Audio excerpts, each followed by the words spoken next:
Thanks, Alex. Good evening, everyone. Great to see the St. Louis entrepreneurial community, show up in force. Tonight, I have the pleasure and, frankly, the distinct honor of introducing this year's Arch Grants Entrepreneur Award recipient, Ambassador Sam Fox. Sam started out in humble beginnings from his hometown of Deloge, Missouri, and today he's a world-class entrepreneur, a great philanthropist, and a key driver of civic activities in St. Louis. I work with Sam on the boards of Washington University and St. Louis and Civic Progress, and when Sam speaks, everyone stops and listens for his sage, no-nonsense advice. Sam founded Harbour Group in 1976, and since then, Harbour Group has acquired over 200 companies around the world across 43 diverse industries. In addition to its size, Harbour Group, like Sam, has a sterling reputation. It's known for producing long-term and lasting value, and it does that by working alongside high-performing management teams while providing deep operational resources. This approach is founded on mutual respect and trust, and that starts with the values that Sam instills in everyone in his company, and that is honesty, integrity, and commitment. I know from experience that if Sam says he's going to do something, you can rest assured it's going to be done. Though Sam's business dealings have spanned the globe, Harbour Group's headquarters have always remained in St. Louis, reflecting a strong commitment to our region. When Sam stepped down as Harbour Group's chairman and CEO in 2007 to accept the high honor of serving as the United States ambassador to Belgium, the world stage didn't pull him away from our city. Thankfully, he returned home in early 2009 to resume his extraordinary engagement in St. Louis civic and community affairs. From the Boy Scouts to the St. Louis Art Museum to United Way to Washington University in St. Louis, most charitable causes in our region have benefited from his and his wife Marilyn's generosity. I'm not just talking about the financial generosity, which has been extraordinary. I'm talking about the time and the leadership that they provide. Sam and Marilyn have led these organizations, and they've chaired their boards. They've been willing to give of themselves in the most meaningful ways possible. From my experience, success in business doesn't happen in a vacuum and can't be separated from success in family life. Sam will be the first to tell you that the best deal he negotiated was when Marilyn agreed to marry him. And now, save your applause for this. Recently, Sam and Marilyn just celebrated their 65th wedding anniversary.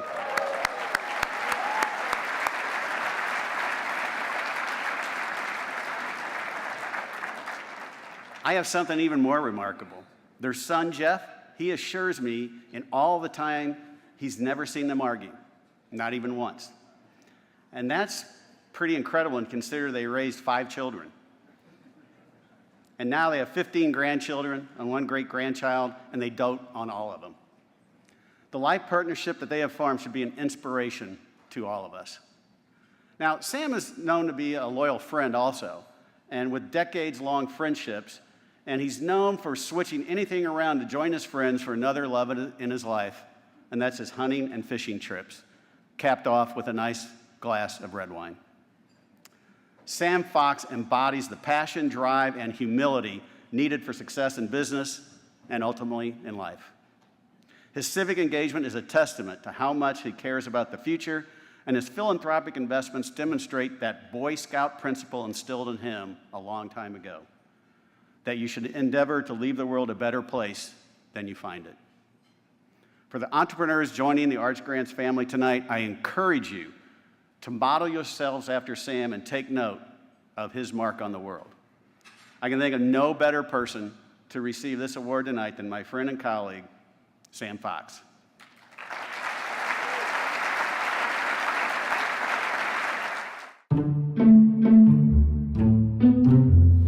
Have no doubt about it, Sam Fox is an entrepreneur in his own right. The future entrepreneurs would marvel at what he's done with his career, what he's done with the businesses that he's been involved in, that he's bought and sold over the years, what he's done relative to the community, As I've told him on many occasions, when I grow up, I want to be just like him. When I think of Sam as having a couple of passions, certainly one is his business, one is his entrepreneur interest, and third is his family. He's an example for the kinds of entrepreneurs that Arch Grant wants to bring to St. Louis and supports here in St. Louis. Well, I was born and raised in Belgium, Missouri.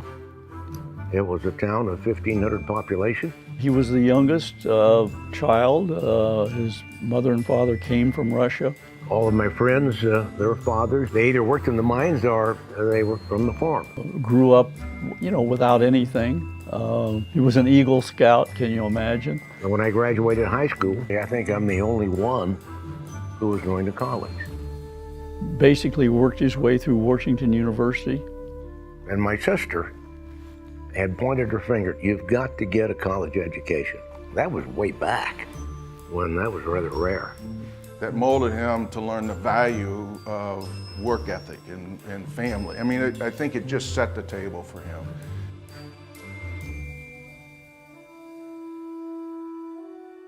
He had the vision, he had the dream, he had the idea of the Harbour Group. And at the time Sam formed it, there weren't many organizations like that. I knew what I wanted to do. I wanted to either create businesses from scratch or buy them and make them a lot better. And that's what Harbour Group's about. Harbour Group has built over 200 companies since he started it. He's a very detail-oriented guy.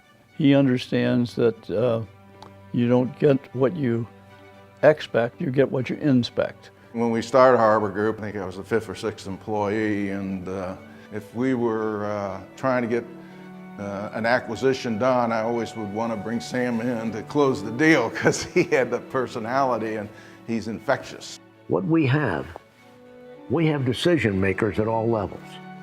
And everyone knows certain individuals have got the responsibility to make the last call about anything.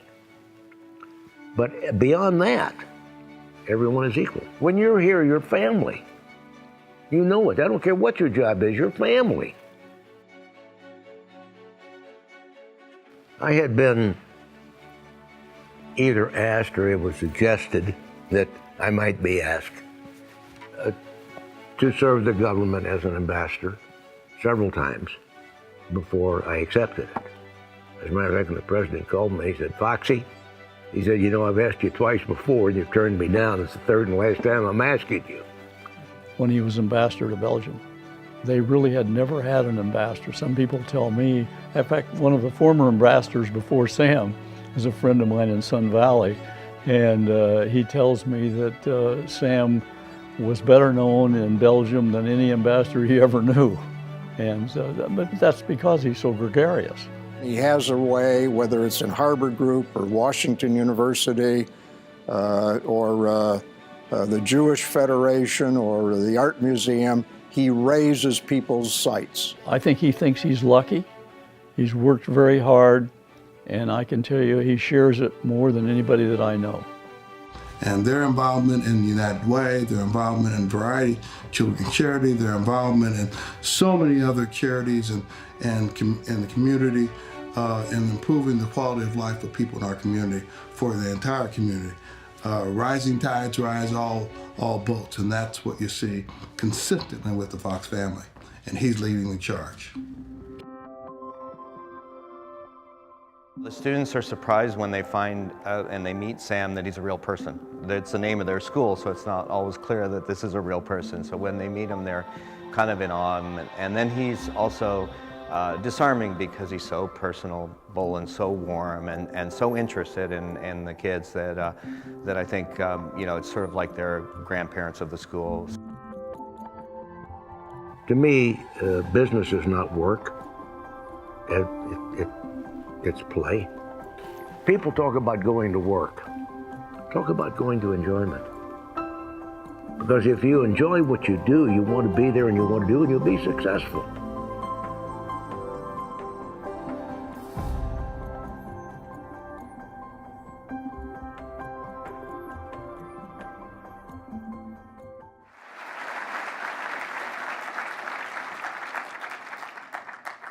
Wow, wow, wow.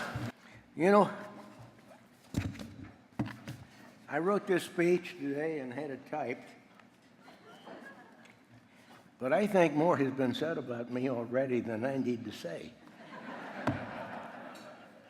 And I'm inclined to say that it's a great evening, and I can't tell you how happy I am to be with you. But I don't think that would be fair to my wife, because my wife thinks I'm going to make a talk. Where is she? There she is. Marilyn, would you stand up?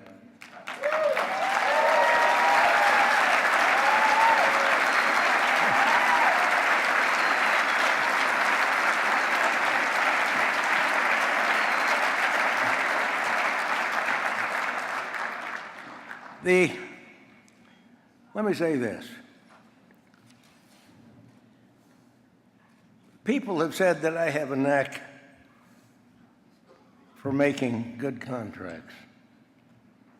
But I want to tell you, I've never, ever made a contract nearly as good as the contract that I made with my sweetheart.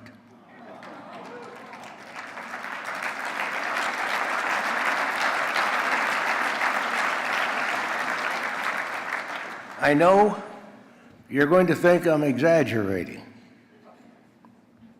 but this is the absolute God's truth. Marilyn and I have now been married for 60 years. And in that 60 years, we have never had an argument. Differences of opinion, yes. Sometimes expressed strongly, yes. But never a true argument. I couldn't do it and she couldn't do it. Thank you, sweetheart. All right. Well, first of all, as I look around the room, I see a lot of people here that I recognize, and I don't know if that's good or bad, but because they recognize me too. I'll try to keep this as short as possible.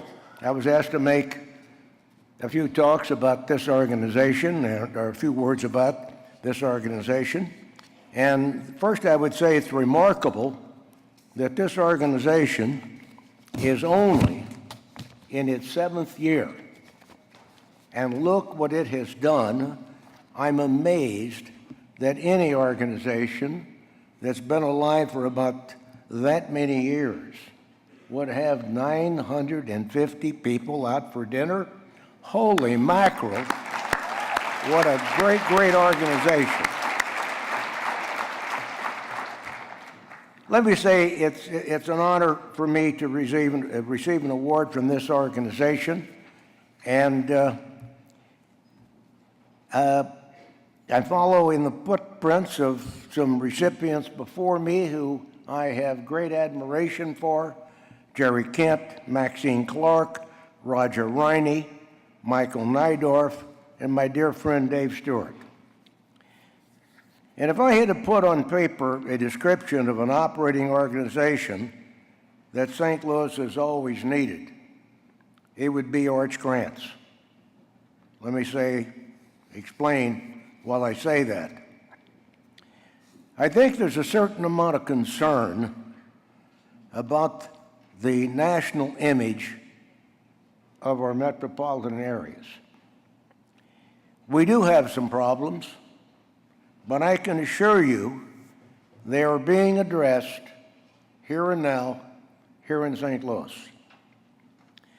just as they are being addressed in most other big metropolitan areas with the right leadership. I think that Mayor Cruson would probably, and I saw her here tonight. Are you still here?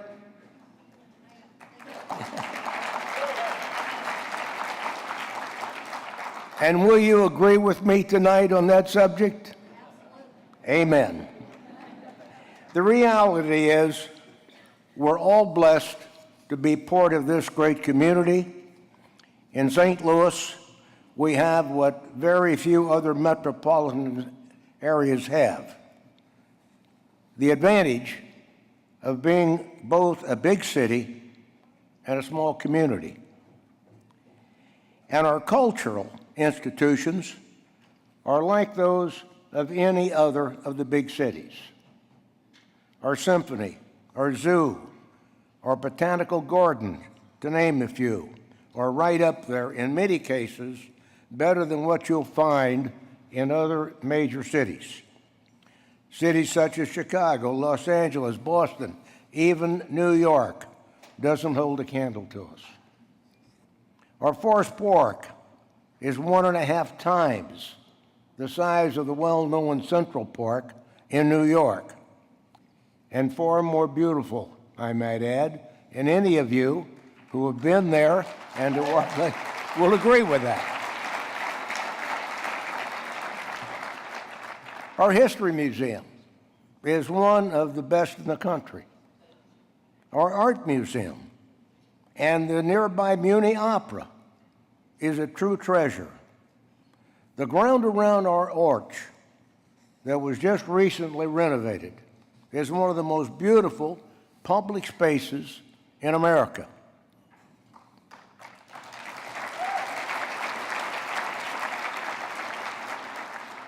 And even though so much so, and dollars have gone into these wonderful attractions, many of them are available to the public for free, although we put fortunes into them.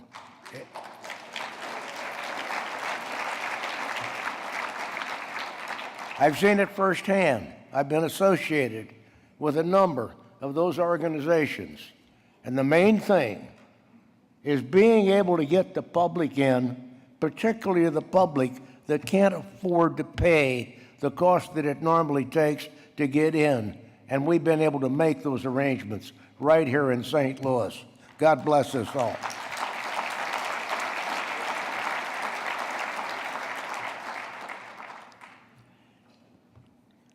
And even though we spent so many dollars and so forth, many of them are available to the public free, as I just said, no cost.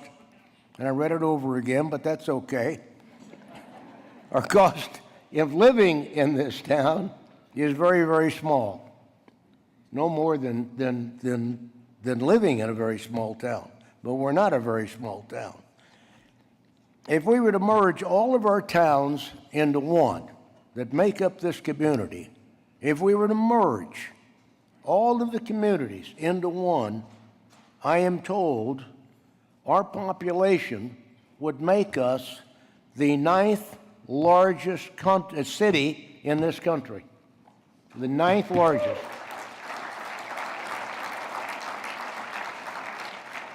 And as large as it is, and as easy it is to get around, one is rarely more than 20 minutes away from anywhere we want to go. And when we get there, we can actually find a place to park, usually. Try that in Washington or Boston or Alaska or Atlanta or any place else. It just doesn't happen.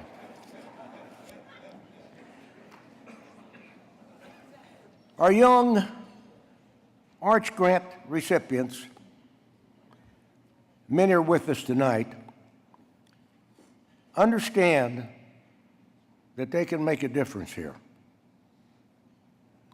A difference for themselves, but they're also doing it as a difference for our great city.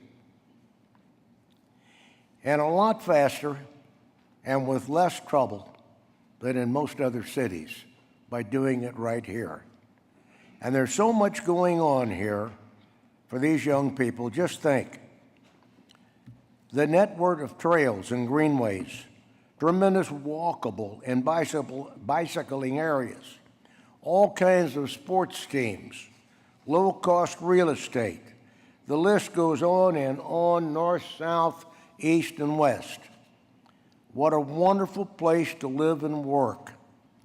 And yet, many citizens who've never been here think of us only as a flyover community. If we could only bring them down to earth, they would be truly surprised. Because if they were fortunate enough to meet our Arch Grants, wow. Through the efforts of just a few well-motivated private citizens, people like Jerry Schlechter, Joe Schlafly, Bob Guller, this organization, in a very few short years, have shown that we can attract wonderful young talent to settle here and show them that this is a great place to start a business and to raise a family.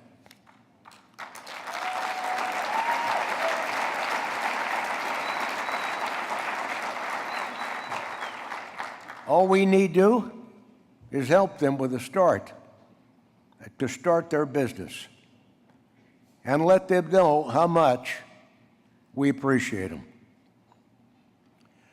Arch Grants has played an absolutely critical role in just doing that, and injecting new energy, confidence, trust in our regional economy.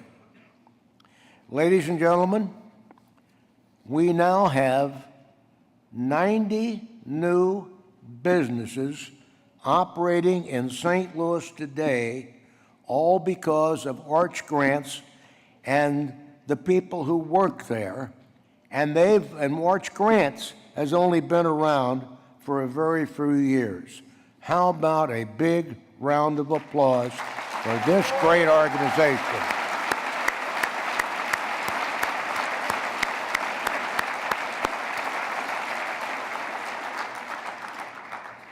Finally, it's a delight to be associated with this organization, and I would be delighted to any organization that has done so much as this organization has for our community.